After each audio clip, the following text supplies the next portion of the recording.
Unified 911, anong matutulong namin sa'yo? Anya ti maitulong mi ken kahapon. Anong may tatabang ko sa imo? Unsay akong ikatabang nimo? Ngini makadabang na misal ka no? Sa anumang wika o dialekto, may tulong na darating sa iyo.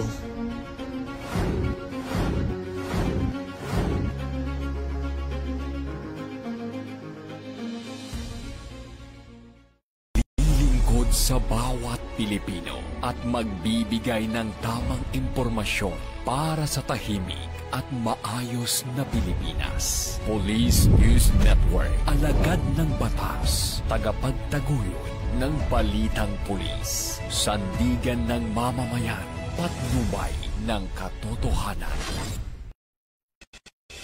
Na Kampo Krame, maghahatid ng pinakahuling kaganapan at nagbabagang balita. Ito ang PNN Police News Network. At ngayon, ang inyong mga tagapagbalita. Magandang araw, bagong Pilipinas. Ako ang inyong alagad ng batas, tagataguyod ng Balitang Pulis, Patrolwoman Sari Bernales. Maghahatid sa inyo ng tamang balita, kwento ng pulis at serbisyo para sa mamamayan. At ito ang PNP News Online, ang pangunahing balita ng Police News Network, alagad ng batas, tagataguyod ng Balitang Pulis.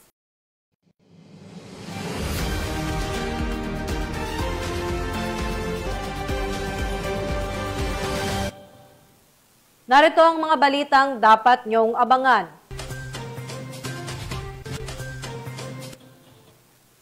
Dalawang individual na kumpiskahan ng 16 na milyong piso sa Zamboanga. Pulis tinulungang manganak ang isang individual sa gitna ng isang operasyon.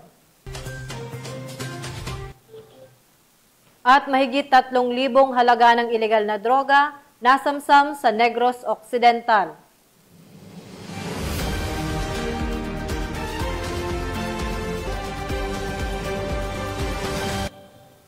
Narito ang mga balitang hatid ng ating PNN correspondents mula sa iba't ibang panig ng bansa.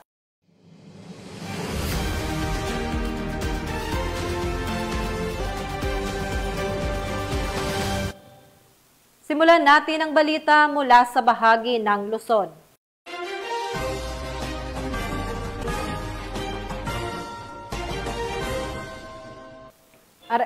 Arestado ang isang top 1 most wanted person sa isinagawang operasyon dahil sa kasong paglabag sa Republic Act 7610 o Special Protection of Children Against Abuse, Exploitation and Discrimination Act sa Sual, Pangasinan.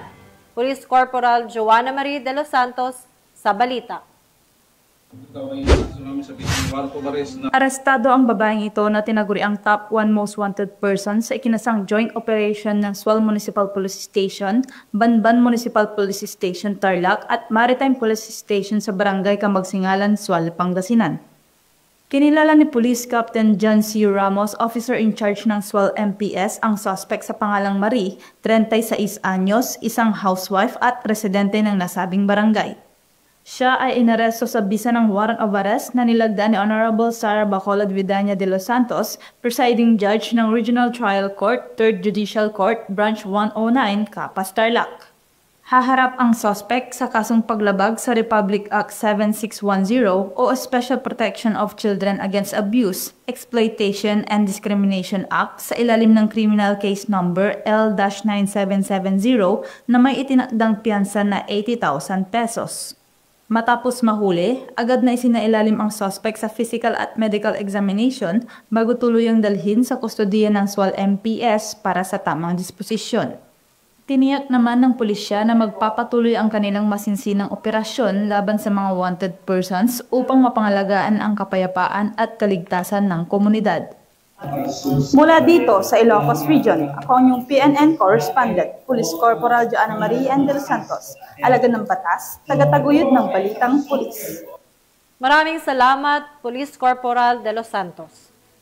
Habang nasa gitna ng emergency rescue operation, isang pulis ang tumulong sa panganganak ng isang residente sa sitio Alicabok, Barangay Orani, Bataan, sa isang hindi malilimutang eksena ng kabutihan at malasakit. Ang balitang hatid ni Patrolwoman Jilly Peña. Handaan ng pamunuan ng Police Regional Office 3 ang ikatatlo na yugto ng National Simultaneous Earthquake Drill 2025 na kung saan nilahukan ng bawat kapulisan dito. Sa layuning mas paigtingin ang kahandaan ng bawat kawani sa oras ng sakuna, matagumpay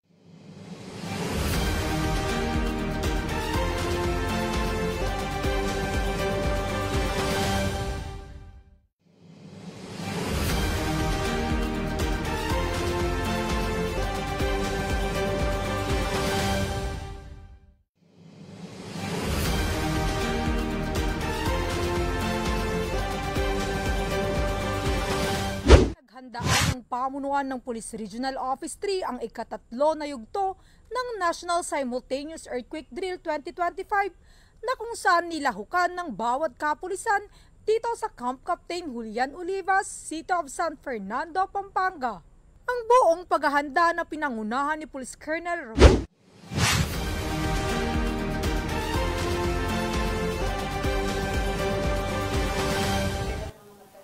Hindi na nakapalagpas sa mga otoridad ang isang lalaking nakatalagang regional most wanted person sa isinagawang manhunt operation sa Barangay San Jose, Antipolo City.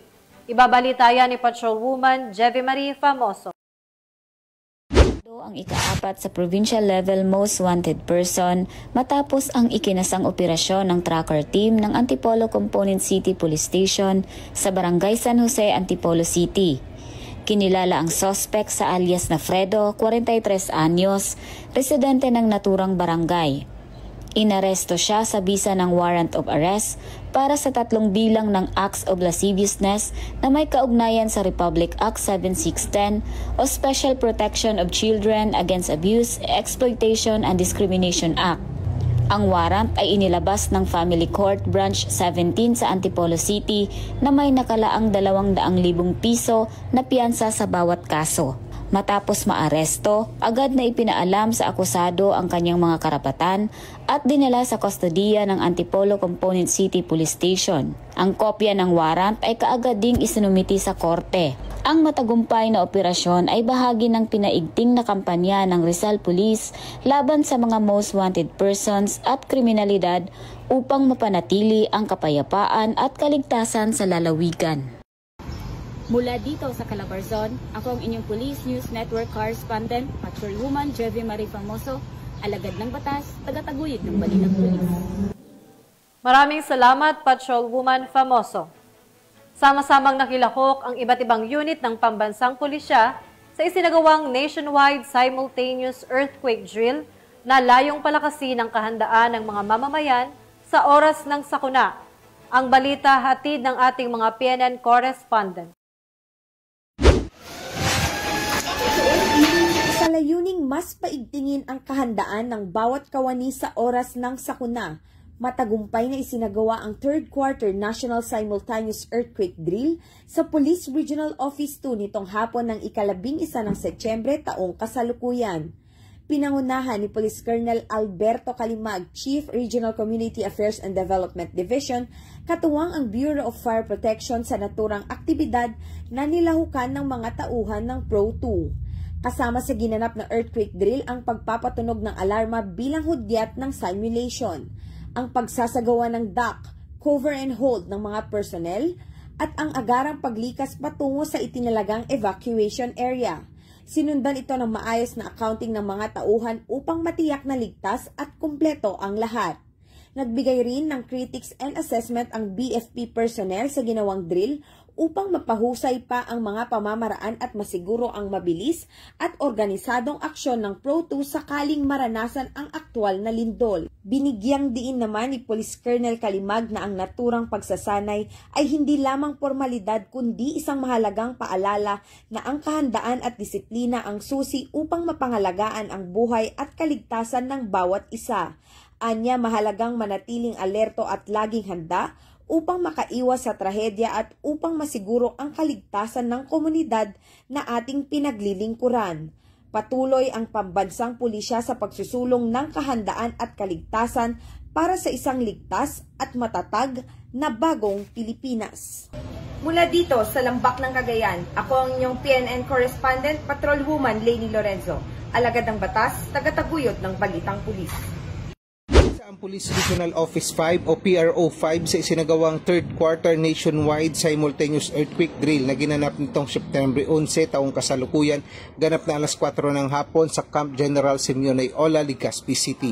Sa pangunguna ng Regional Director at aktibong partisipasyon ng mga tauhan mula sa iba't ibang unit sa ilalim ng PRO 5, sabay-sabay nilang isinagawa ang mga kaukulang hakbang sa panahon ng drill, gaya ng duck, cover and hold, bilang bahagi ng pagpapakita ng kanilang kahandaan sa mga pagharap sa mga sakunang maaaring maganap, partikular na ang lindol.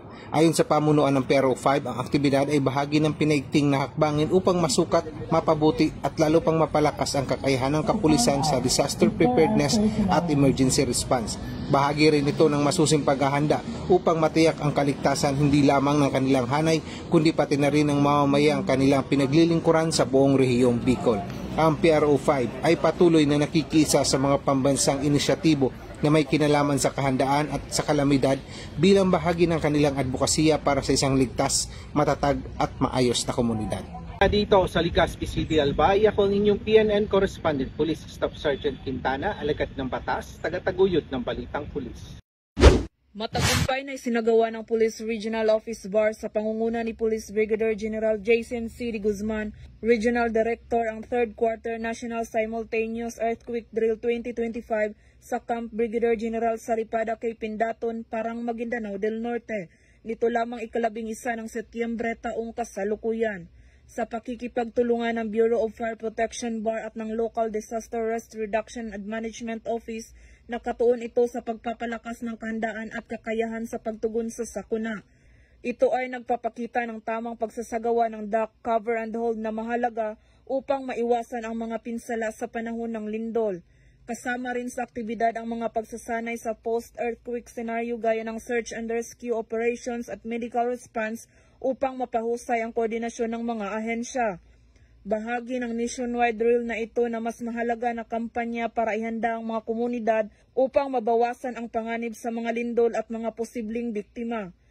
Pinagtibay ng mga pagsasanay ang mga kaalaman at kasanayan na kailangan para mabisang harapin ang mga sitwasyon ng sakuna.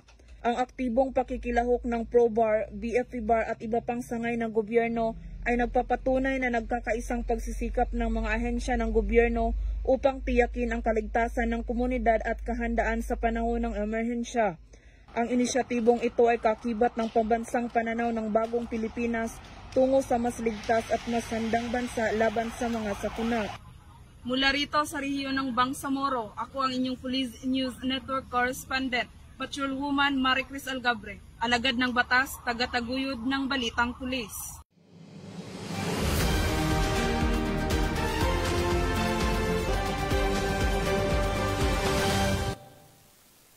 Habang nasa gitna ng emergency rescue operation, isang pulis ang tumulong sa panganganak ng isang residente sa Sitio Alicabok, Barangay Orani, Bataan, sa isang hindi malilimutang eksena ng kabutihan at malasakit. Ang balitang hatid ni Patrolwoman Jilly Peña. Isang hindi malilimutang eksena ng kabayanihan at malasakit ang naganap sa Sitio Alicabok, Barangay Bayan, Orani, Bataan nitong Miyerkules, ika-10 ng Setyembre matapos tumulong sa panganganak ang isang pulis habang nasa gitna ng emergency rescue operation. Kinilala ni Police Colonel Marites A. Salvadora, Provincial Director ng Bataan Police Provincial Office, ang pulis bilang si Police Master Sergeant Ronald Imperial, miyembro ng Orani Municipal Police Station. Ayon sa ulat, nakatanggap ng tawag mula sa 911 ang Orani MPS tungkol sa isang buntis na nangangailangan ng agarang tulong. Agad na rumesponde ang Mobile 1 team na pinamunuan ni PMSG Imperial at natagpuan ang isang 30 anyos na babae na may kapansanan sa pag-iisip na nagsisimula ng manganak sa ilalim ng puno. Sa kabila ng tensyon at panganib ng sitwasyon, ipinamalas ni PMSG Imperial ang kanyang kahusayan at malasakit. Gamit ang kanyang dating propesyon bilang registered nurse, maagap niyang tinulungan ang ina hanggang sa ligtas na maisilang ang isang malusog na sanggol na babae. Maingat niyang pinutol ang pusod at tiniyak ang kaligtasan ng mag-ina hanggang sa maihatid ang mga ito sa mas ligtas na lugar. Lubos na humanga ang mga residente sa pinakitang malasakit ng mga kapulisan na nagpapatunay na ang kanilang serbisyo ay higit pa sa pagpapanatili ng kaayusan at paglaban sa kriminalidad. Ito rin ay tunay na serbisyo sa kapwa at sa buhay. Pinuri rin ni Police Brigadier General Ponce Rogelio I. Peñones Jr., Regional Director ng Police Regional Office 3, ang kabayanihang ipinamalas ni PMSG Imperial at ng kanyang grupo. Sa pangyayaring ito, muling napatunayan na ang tunay na diwa ng pagiging alagad ng batas ay hindi lamang nakikita sa uniforme o armas, kundi sa pusong handang magbigay ng buhay at pag-asa sa kapwa. Mula dito sa Police Regional Office 3, ako ang inyong PNN Correspondent, Patrolwoman Jilly Advincula Peña, alagad ng batas, tagataguyod ng balitang pulis. At para naman sa ating breaking news, nakahanda na ang 2,550 na kapulisan na ipapakalat sa buong Metro Manila para sa nakaabang na Black Protest bukas, September 13, 2025. Pinaghahandaan ng mga otoridad ang posibleng pagtitipon ng mga magpoprotesta upang matiyak ang kaligtasan ng lahat at maiwasan ang anumang kaguluhan. Kaya naman pinapaalalahanan ang bawat mamamayan na iwasan ang mga lugar na apektado ng protesta at sumunod sa mga tagubili ng pulis at lokal na government units, mag-ingat sa pagbiyahe at magplano ng maaga upang maiwasan ang pagkaantala.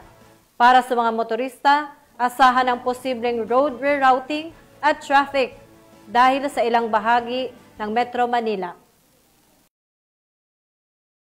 Updates, sundan ng mga opisyal na social media accounts ng PNP at lokal na pamahalaan.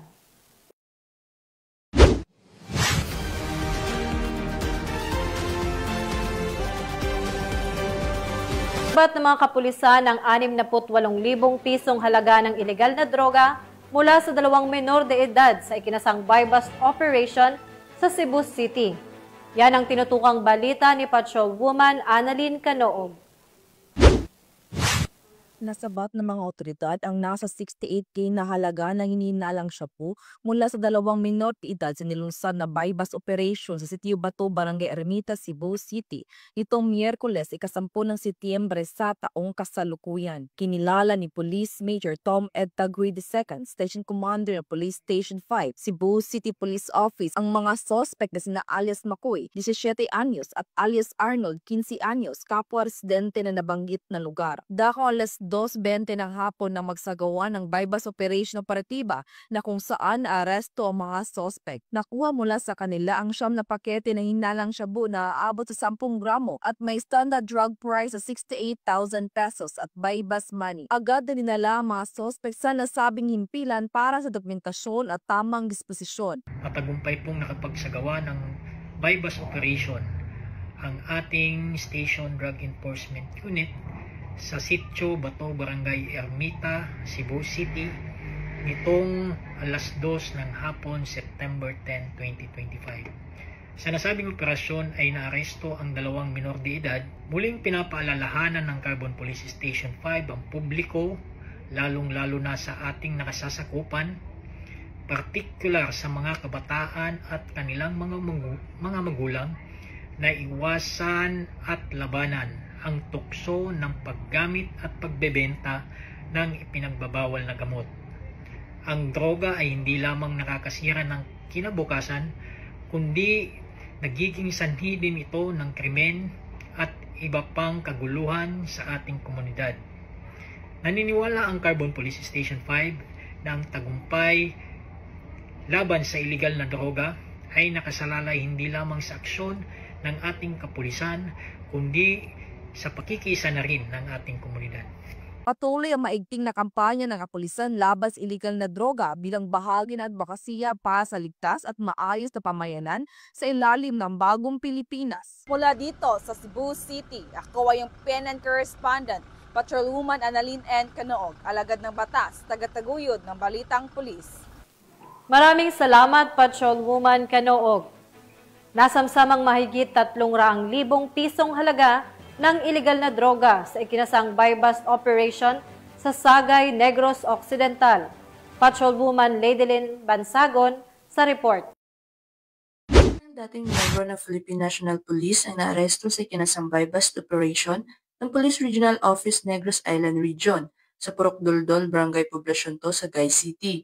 Ito lamang ika-10 ng Setyembre taong kasalukuyan. Nasamsam mula sa operasyon ng iligal na droga na may timbang ng mahigit kumulang 45 gramo at may kabuuang halaga na tinatayang 306,000 pesos batay sa standard drug price. Kinilala ang suspect na si alias Tata, 30 taong gulang, dalaga at residente ng Purok Roas de Baybayon, Barangay Old Sagay, Sagay City, Negros Occidental. Kinumpirma din ni Police Lieutenant Colonel Alvimar M. Flores, hepe ng Sagay City Component Police Station na si alias Tata ay dating miyembro ng PNP, ngunit na-dismiss noong October 31, 2023. Nahuli siya matapos positibong iabot sa isang police pusher buyer ang isang sachet na hinilaang shabu kapalit ng marked money. Nakumpiska mula sa suspect ang isang pirasong sachet ng shabu bilang buy-bust item. Idagdag pa ang 6 pang sachet ng shabu sa kanyang pag-iingat. Isang pirasong 1,000 peso bill bilang buy-bust money at isang unit ng caliber .45 na baril na may 5 bala. Ang mga nakumpiskang droga at baril ay sinumite sa Negros Occidental Provincial Forensic Unit para sa pagsusuri, habang ang suspect ay nasa kustudiya ng Sagay City Component Police Station para sa kaukulang dokumentasyon at disposisyon. Nahaharap din ang suspetsado sa kasong paglabag sa RA 9165 o ang Comprehensive Dangerous Drugs Act of 2002. Sa pahayag naman ng Pro-Negros Island Region, mas pinagtibay ng kanilang pamunuan ang patuloy at mas pinaigting na kampanya laban sa iligal na droga sa buong Negros Island Region. Patuloy nilang isinusulong ang mga proaktibo at tuloy-tuloy na operasyon upang buwagin ang mga sindikatong sangkot sa iligal na droga at tiyakin ang kaligtasan at kapayapaan ng mga pamayanan. Mula dito sa Police Regional Office 6, ako ang inyong Police News Network Correspondent, Patrolwoman Ladylin Bansagon, alagad ng batas, tagataguyod ng Balitang Pulis. Maraming salamat, Patrolwoman Bansagon. Sa mas pinaigting na kampanya kontra terorismo, voluntaryong nagbalik loob ang isang dating miyembro ng Communist Terrorist Group sa pamahalaan ng Northern Samar. Ang buong detalye ng balita mula kay Patrolwoman Camberley Flores. Yung nagbalik loob sa pamahalaan ang isang miyembro ng Communist Terrorist Group sa Barangay Calachuchi, Catarman, Northern Samar. Ang pagbabalik loob ay resulta ng matagumpay na pakikipagnegosasyon ng mga tauhan ng 1st Northern Samar Provincial Mobile Force Company kasama ang Catarman Municipal Police Station. Samantala, nakatanggap naman ang nagbalik loob ng agarang tulong na bigas mula sa mga kapulisan. Ang nasabing surrendery ay nasa kustodiya ng 1st Northern Samar PMFC para sa kanyang posibleng enrollment sa programa ng ating gobyerno na Enhanced Comprehensive Local Integration Program o ECLIP. Patuloy ang panawagan ng pambansang pulisya sa iba pang mga miyembro ng CTGs na iwaksin ang maling ideolohiya at magbalik loob sa ating pamahalaan upang makasama ang pamilya, mamuhay ng payapa at patuloy na sumuporta sa mga programa ng ating gobyerno. Mula dito sa Police Regional Office 8, ako ang inyong PNN Correspondent, Patrolwoman Flores, alagad ng batas, tagataguyod ng Balitang Pulis. Maraming salamat, Patrolwoman Flores. Narito naman ang mga balita mula sa bahagi ng Mindanao.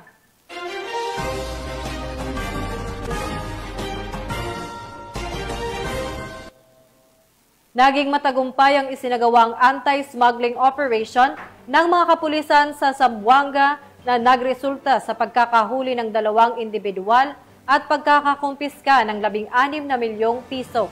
Ang kabuuan ng balita mula kay Patrolwoman Joyce Franco. Ang 2 lalaki, kabilang ang isang pulis, matapos mahulihan ng mahigit 16 milyong halaga ng smuggled na sigarilyo sa isinagawang operasyon ng mga kapulisan ng Zamboanga City Police Station 4 Intelligence Section kasama ang 1st Special Operations Unit Maritime Group, Zamboanga City Maritime Police Station, Special Operation Team RMFB 9, S3 Battalion RMFB 9 at Tactical Support Company ni RMFB9 nitong madaling araw ng Setyembre 11, taong kasalukuyan sa Sitio Bactos, Barangay Talabaan, Zamboanga City. Kinilala ang mga naaresto na si alias Ben, 43 anyos, miyembro ng PNP na naka-assign sa Hulusulo at sinasabing may-ari ng mga smuggled na sigarilyo, at si Ernesto, 55 anyos, residente ng Barangay Divisoria, Zamboanga City na siyang driver ng sasakyan. Na-recover mula sa kanila ang isang Isuzu Elf close van na may plakang KBF2276 at may kargang 282 master cases ng iba't ibang brand ng sigarilyo na tinatayang nagkakahalaga ng 16,158,600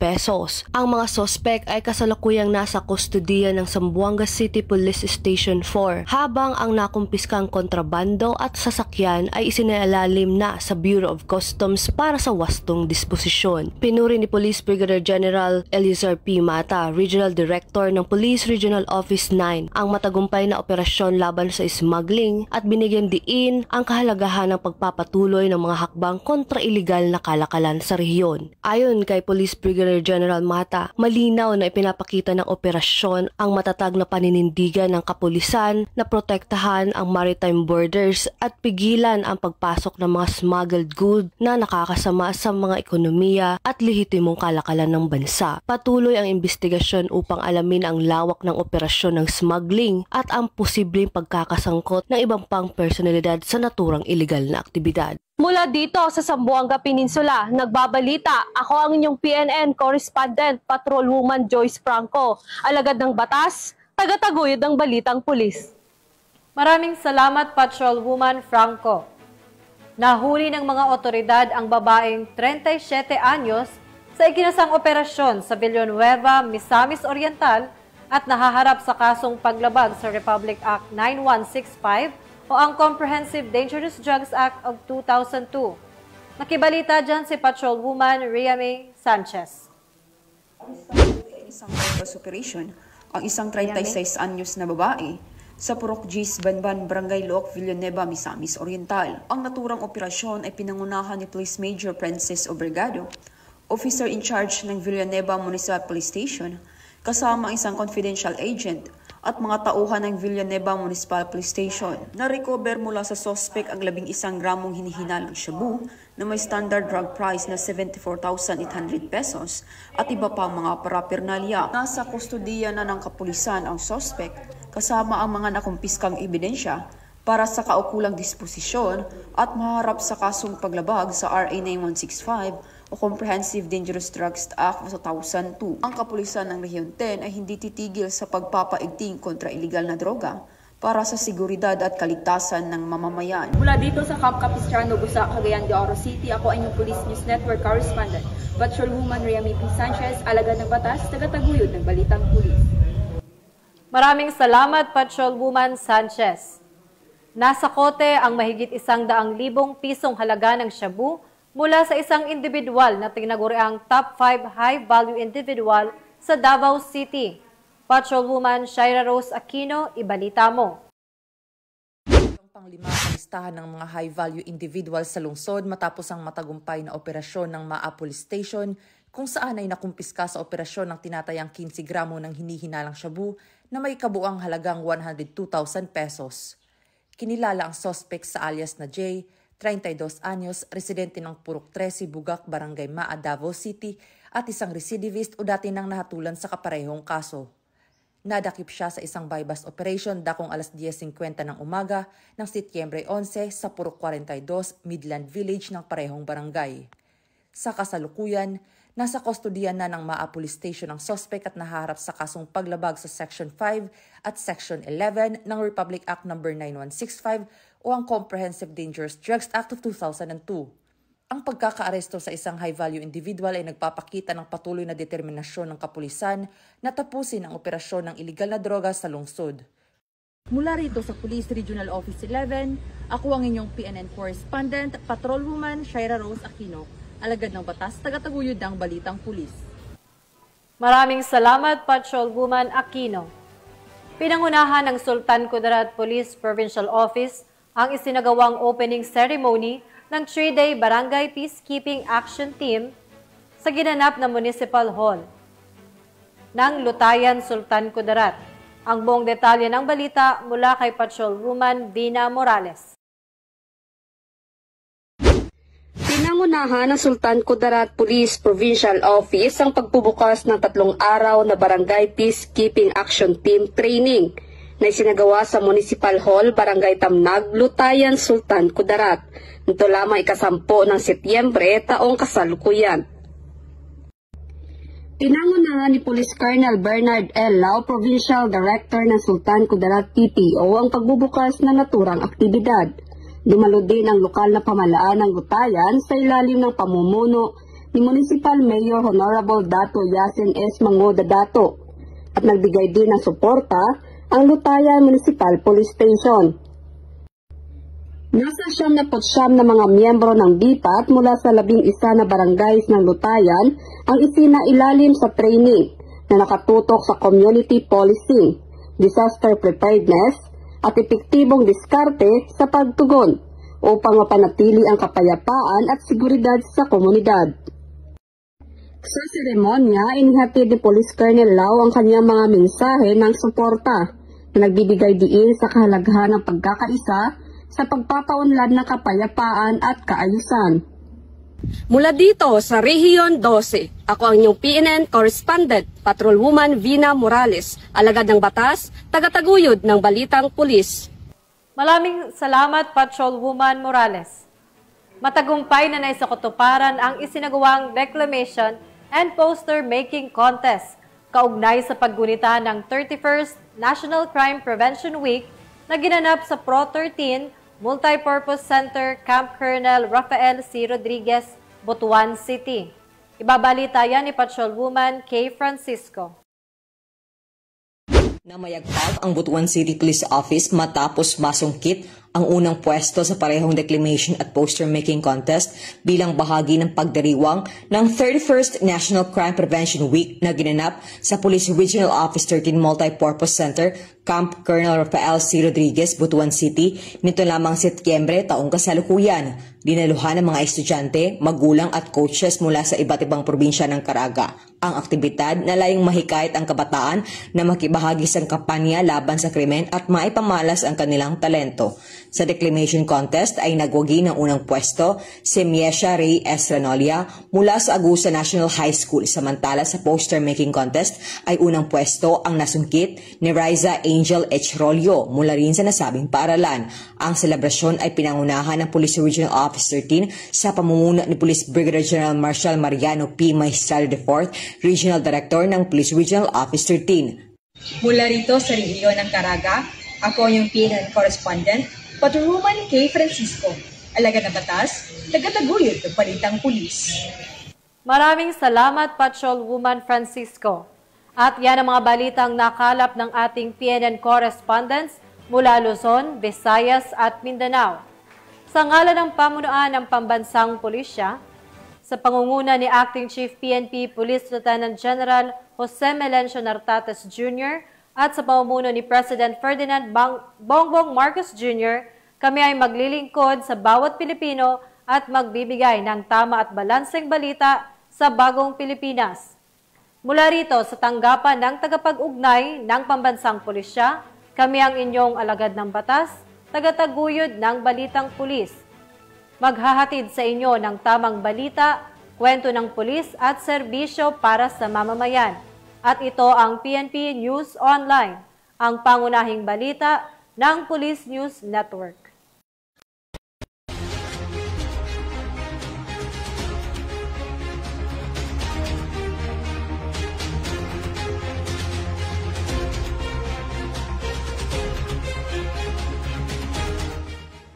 Police News Network, alagad ng batas, tagapagtaguyod ng balitang pulis.